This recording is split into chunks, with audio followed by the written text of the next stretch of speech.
नमस्कार, मैं वीरेश ठाकुर हार्दिक अभिनंदन करता हूं एचपी शिक्षक चैनल पर। तो सुबह के तरोताज़ा खबरों के सिलसिले को शुरू करने से पहले हिमाचल प्रदेश की लेटेस्ट नोटिफिकेशन और अपडेट्स को पाने के लिए चैनल को जरूर सब्सक्राइब करें।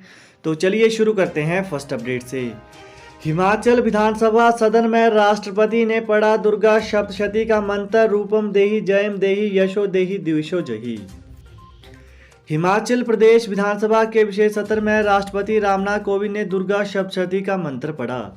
हिमाचल सूतानाथ संस्तुते परमेश्वरी रूपम देहि जयम देहि यशो देहि द्विशो जहि। उन्होंने कहा कि देववाणी संस्कृत के साहित्य में हिमाचल की प्रसिद्धि के अनेक उदाहरण हैं। लोक परंपरा में इस क्षेत्र को महादेव शंकर और देवी पार्वती से जुड़ा माना गया है। वहीं रामनाथ कोविंद ने सदन में दुर्गा सप्तशती के श्लोक का उच्चारण किया। उन्होंने इसका भावार्थ बताते हुए कहा कि हिमाचल की पुत्री पार्वती के पति भगवान शिव द्वारा प्रशंसित है देवी परमेश्वरी, सभी लोगों को रूप दो, विजय दो और यश दो, शत्रु के समान कुवृत्तियों का नाश करो। शिमला राष्ट्रपति को परोसा गुच्छी का साग, मदरा और बाथू की खीर। राष्ट्रपति रामनाथ कोविंद के सम्मान में शुक्रवार शाम को राजभवन में रात्रि भोज का आयोजन किया गया। इस आयोजन में राष्ट्रपति ने परिवार के साथ शिरकत की। उनके अलावा इसमें मुख्यमंत्री, मंत्रियों, कई वरिष्ठ नेताओं, विधायकों और केंद्रीय व राज्य सरकार के प्रशासनिक अधिकारी शामिल हुए। इस अवसर पर हिमाचली वाद्य यंत्रों की थाप पर सांस्कृतिक कार्यक्रम भी पेश किए गए। राष्ट्रपति व मेहमानों को HPTDC ने विभिन्न तरह के व्यंजन परोसे। इनमें हिमाचली व्यंजनों में गुच्छी की नजाकत, सेपू बड़ी, राजमा, मदरा के अलावा राष्ट्रपति के लिए शुगर फ्री बाथू की खीर और भरवा आलू की तरकारी विशेष तौर पर परोसी गई। हिमाचल मशरूम से बनी ग्रीन टी तैयार की यूरोपीय देशों में बिकेगी। Kahlur biosciences and research centre Ghumarwin ने कार्डियोसेप्स मशरूम से ग्रीन टी तैयार की है। करीब 1.5 साल के शोध के बाद रिसर्च सेंटर को यह कामयाबी मिली है। चाय तैयार करने में कृषि विश्वविद्यालय पालमपुर और इंग्लैंड की हिमकेशी लिमिटेड का सहयोग केंद्र को मिला है। अब यह ग्रीन टी यूरोपीय देशों में बिकेगी, जिसके लिए एक कंपनी के साथ करार भी हो गया है।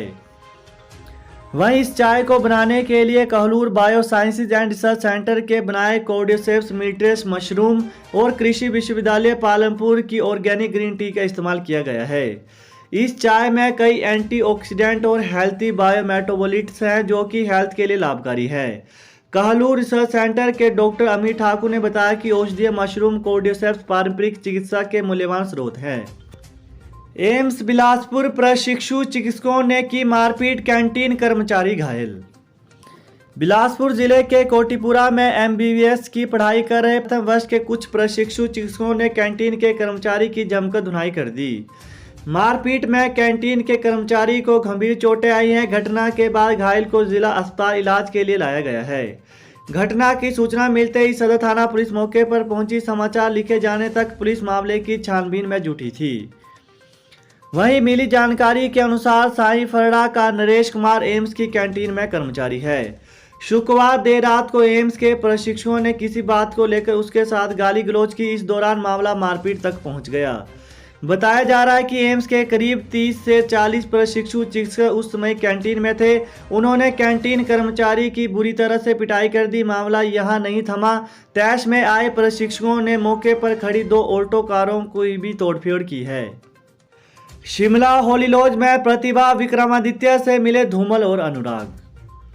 पूर्व मुख्यमंत्री प्रोफेसर प्रेम कुमार धूमल और उनके पुत्र केंद्रीय मंत्री अनुराग ठाकुर शुक्रवार को होली लॉज जाकर पूर्व मुख्यमंत्री स्वर्गीय वीरभद्र सिंह के परिवार से मिले। उन्होंने स्वर्गीय वीरभद्र सिंह की पत्नी पूर्व सांसद प्रतिभा सिंह और उनके पुत्र विधायक विक्रमादित्य से अपनी संवेदनाएं प्रकट की। वहीं उल्लेखनीय है कि हिमाचल प्रदेश की सियासत में वीरभद्र सिंह और धूमल परिवार में 36 का आंकड़ा रहा है। हाल ही में कोर्ट ने विक्रमादित्य सिंह के एक वक्तव्य के बाद पूर्व CM वीरभद्र सिंह की ओर से पूर्व मुख्यमंत्री प्रेम कुमार धूमल के खिलाफ दायर मानहानि के एक मामले को वापस लेने की अनुमति दी है। HPU शिमला BA अंतिम वर्ष का परीक्षा परिणाम घोषित। DAV कॉलेज कांगड़ा की अंकिता टॉपर। हिमाचल प्रदेश विश्वविद्यालय ने BA अंतिम वर्ष की परीक्षा परिणाम शुक्रवार देर शाम को घोषित कर दिया है। परीक्षा परिणाम 70% रहा। टॉप 10 की मेरिट सूची में 10 छात्राओं और मात्र एक छात्र ने स्थान हासिल किया है। डीएवी कॉलेज कांगड़ा की अंकिता शर्मा ने सर्वाधिक 9.31 सीजीपीए हासिल कर प्रदेश में टॉप किया है, जबकि राजधानी शिमला के सेंट बीट्स कॉलेज के छात्राओं ने दूसरे और तीसरे स्थान पर कब्जा जमाया। परीक्षा में कुल 14,954 छात्र अपीयर हुए थे, इनमें से 10,504 ने परीक्षा उत्तीर्ण की है।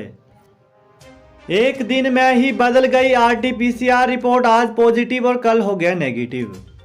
सोलन जिला के अंतर्गत मात्र 24 घंटे के अंदर आरटीपीसीआर की रिपोर्ट भिन्न आने का मामला प्रकाश में आया है। पहले दिन टेस्ट करवाने पर व्यक्ति कोरोना पॉजिटिव पाया जाता है और दूसरे दिन आरटीपीसीआर को दोबारा टेस्ट करवाने पर रिपोर्ट नेगेटिव आती है। हालांकि दूसरे दिन रिपोर्ट का नेगेटिव आना राहत की खबर है, लेकिन ऐसे में व्यक्ति का चिंताग्रस्त होना तो स्वाभाविक है। एक दिन के समय अंतराल में रिपोर्ट का भिन्न आने से स्वास्थ्य विभाग की कार्यप्रणाली कहीं न कहीं सवालों के कटघरे में आती है। वहीं मामला सोलन जिले से जुड़ा निवासी यशपाल 13 सितंबर को अपनी पत्नी के इलाज के लिए कुमारहट्टी स्थित एक निजी अस्पताल गए। जहां पहुंचने पर यशपाल से भी अपना कोविड टेस्ट करवाने के लिए कहा गया। उन्होंने उसी अस्पताल में सैंपल दिया, जिसकी आरटीपीसीआर रिपोर्ट अगले दिन पॉजिटिव आती है। किताब खरीद गलत जानकारी देने वाले प्रकाशक होंगे ब्लैक लिस्ट। समग्र शिक्षा अभियान के राज्य परियोजना कार्यालय की विवादित किताबों की खरीद प्रक्रिया से सबक लेते हुए उच्च शिक्षा निदेशालय ने सार्वजनिक पुस्तकालयों के लिए किताबों की खरीद शुरू करने से पहले ही शर्तें कड़ी कर दी है। स्पष्ट किया है कि एक ISBN, एक पैन नंबर और एक पते वाले प्रकाशकों का ही चयन किया जाएगा। वहीं गलत जानकारी देने वाले प्रकाशकों को ब्लैक लिस्ट किया जाएगा। निदेशालय ने 1.25 करोड़ से वर्ष 2020-21 और 21-22 के लिए सार्वजनिक पुस्तकालयों के लिए किताबें खरीदने की प्रक्रिया शुरू की है। 11 अक्टूबर तक आवेदन मांगे हैं। उच्च शिक्षा निदेशक डॉक्टर अमरजीत कुमार शर्मा ने बताया कि वर्ष 2019 तक उसके बाद छपी प्रत्येक प्रकाशन और लेखन की अधिकतम 15 पुस्तकों पर विचार किया जाएगा। R&P नियम, प्री प्राइमरी शिक्षक भर्ती में एनटीटी को 70, आंगनवाड़ी वर्करों को 30% कोटा।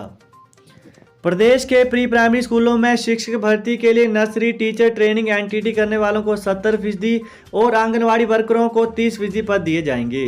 प्रदेश के 4,000 सरकारी स्कूलों में शिक्षक भर्ती को R&P नियम बनाने का काम शुरू हो गया है।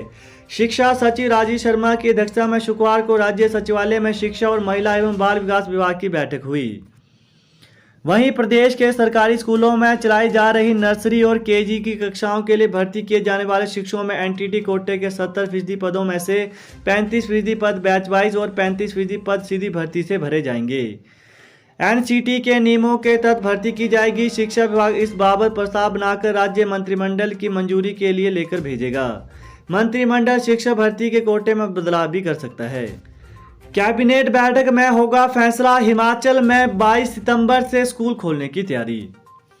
हिमाचल प्रदेश में 22 सितंबर से 5वीं सहित 8वीं से 12वीं कक्षा के विद्यार्थियों के लिए स्कूलों को खोलने की तैयारी है। 20 या 21 सितंबर को प्रस्तावित कैबिनेट बैठक में इस बाबत फैसला लिया जाएगा। अब भी 21 सितंबर तक सरकार ने विद्यार्थियों के लिए प्रदेश में स्कूल बंद रखे हैं।